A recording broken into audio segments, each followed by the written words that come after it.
Assalamualaikum warahmatullahi wabarakatuh.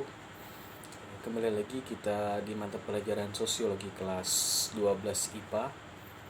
Kali ini kita akan membahas teori-teori globalisasi menurut para ahli. Sebelumnya kita akan baca doa dulu sebelum memulai pelajaran. Berdoa dimulai.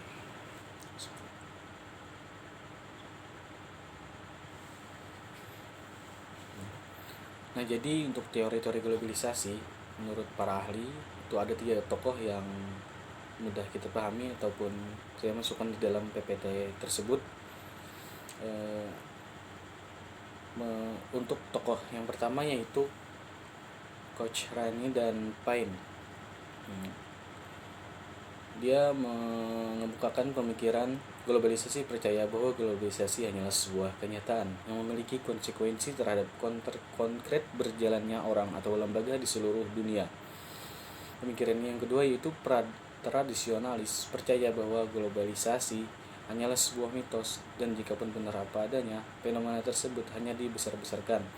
Nah, untuk para tradisionalis, mereka itu menganggap bahwa globalisasi itu hanyalah sebuah mitos, dan jikapun globalisasi itu benar, mereka hanya menganggap itu hanya fenomena yang dibesar-besarkan.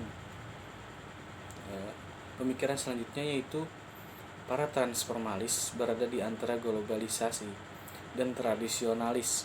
Mereka percaya bahwa globalisasi adalah seperangkat hubungan yang saling berkaitan melalui sebuah kekuatan yang sebagian besar tidak terkait langsung.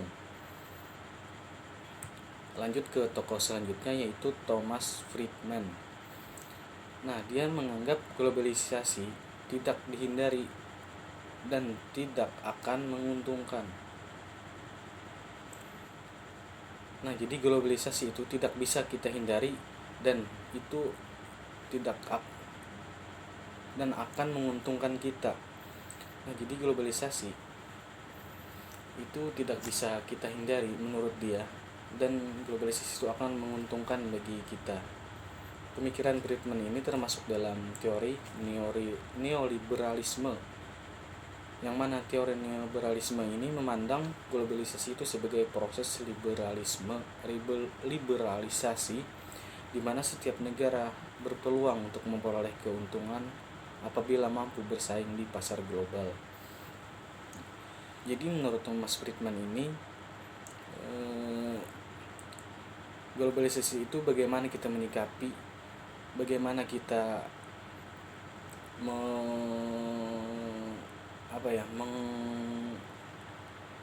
mengolah, bagaimana caranya supaya itu menguntungkan kita dan tidak merugikan kita. Selanjutnya yaitu tokoh George Ritzer. Ritzer membuat 2 asumsi yang berkaitan dengan globalisasi. Pertama, perkembangan awal komunikasi berkembang melalui beragam media, utamanya televisi dan internet. Nah, jadi 2 asumsi Ritzer ini, yang pertama yaitu berkembangnya teknologi yang mana berbagai macam media, yang utamanya muncul yaitu televisi, mempermudah dan mempersingkat ataupun mempercepat informasi berita. Dan selanjutnya yaitu internet. Dengan kecanggihan internet sekarang ini, kita sangat mudah mengakses berita dimanapun, walaupun kejadian tersebut hanya terjadi sekejap mata, kita bisa mendapatkan informasi tersebut. Yang kedua yaitu pemikiran Ritzer, terbentuknya kesadaran global sebagai akhir globalisasi. Nah, jadi ketika globalisasi itu berkembang, masyarakat akan memiliki kesadaran bahwa nantinya mereka akan sadar bahwa tanpa globalisasi, lambat laun mereka akan mengikuti, mau tidak mau. Nah, untuk selanjutnya kita masuk ke gejala-gejala globalisasi di Indonesia. Di sini ada beberapa bidang, yaitu bidang ilmu pengetahuan, bidang ekonomi, bidang politik, bidang budaya, dan bidang agama. Nah, untuk di dalam bidang pengetahuan ini ada beberapa contoh, yaitu penemuan telepon sebagai alat telekomunikasi yang membawa kemudahan bagi penggunanya. Setelah itu berkembangnya pula faksimil, telepon genggam, serta internet dan lain-lain. Nah, contoh selanjutnya itu penemuan alat transportasi. Maksudnya transportasi yang paling ringan seperti sepeda, sampai dengan alat-alat transportasi yang kompleks yang dapat digunakan di darat, di laut, di udara.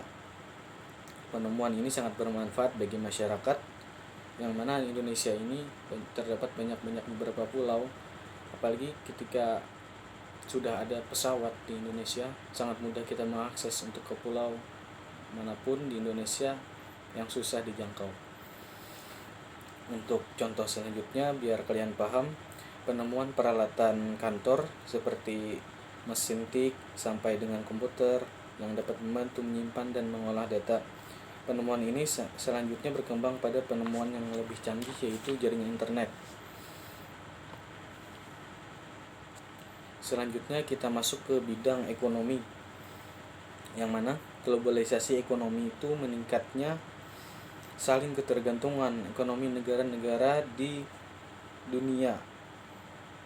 Percepatan pergerakan barang, jasa, teknologi, dan modal lintas perbatasan. Globalisasi ekonomi merupakan proses peningkatan integrasi ekonomi antar negara yang berujung pada munculnya pasar global dan pasar dunia tunggal. Nah, untuk globalisasi ekonomi ini terdiri dari globalisasi produksi, globalisasi persaingan, teknologi, serta perusahaan dan industri. Untuk selanjutnya kita masuk ke bidang politik. Nah, di bidang politik ini, keberhasilan pembangunan di bidang politik semakin memantapkan tatanan kehidupan politik dan kenegaraan yang berdasarkan demokrasi Pancasila, memantapkan perkembangan organisasi sosial, politik, dan kemasyarakatan, serta mendorong peningkatan kesadaran politik rakyat.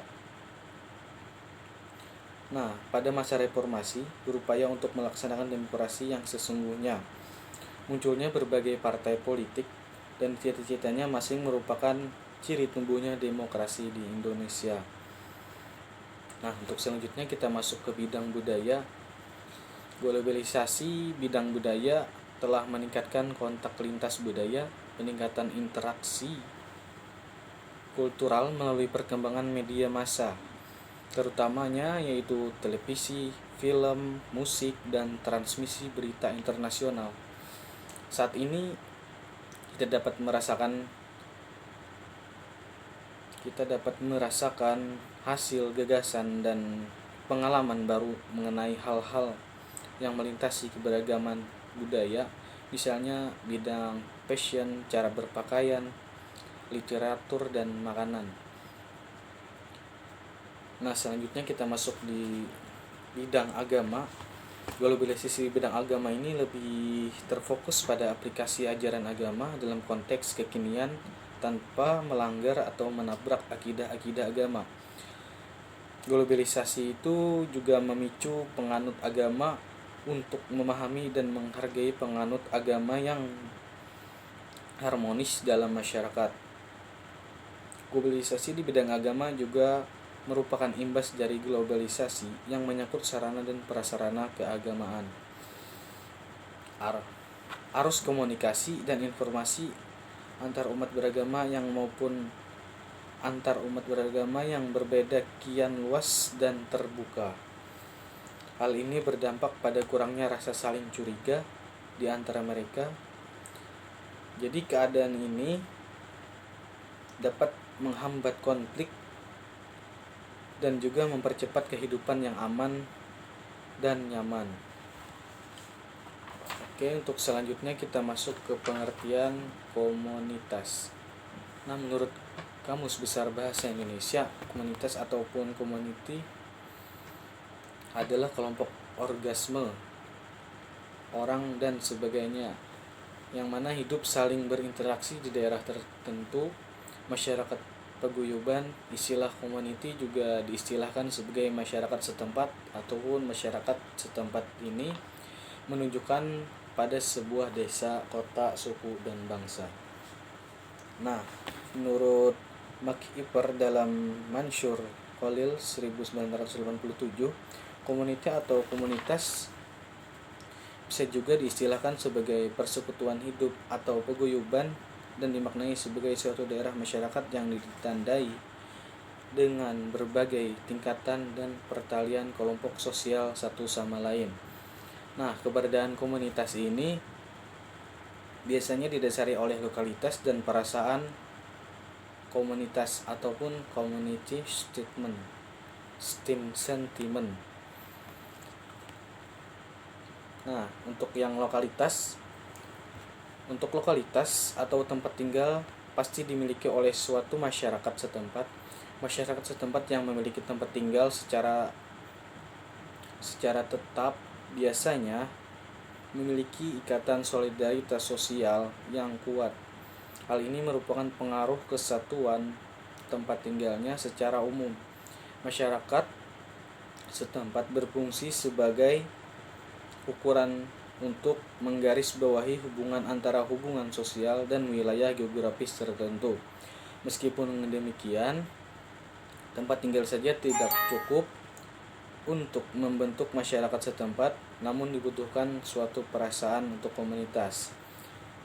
Nah, jadi yang kedua yaitu perasaan komunitas. Perasaan komunitas ataupun community sentiment merupakan suatu perasaan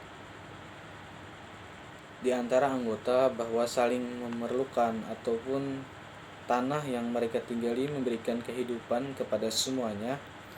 Menurut MacIver dan Charles Horton Coley, ada beberapa unsur perasaan. Yang pertama yaitu seperasaan. Unsur seperasaan timbul akibat dari seorang yang berusaha mengidentifikasi dirinya banyak orang karena memiliki kepentingan yang sama. Nah, jadi unsur seperasaan ini dia merasa iba kepada teman-temannya yang memiliki misalnya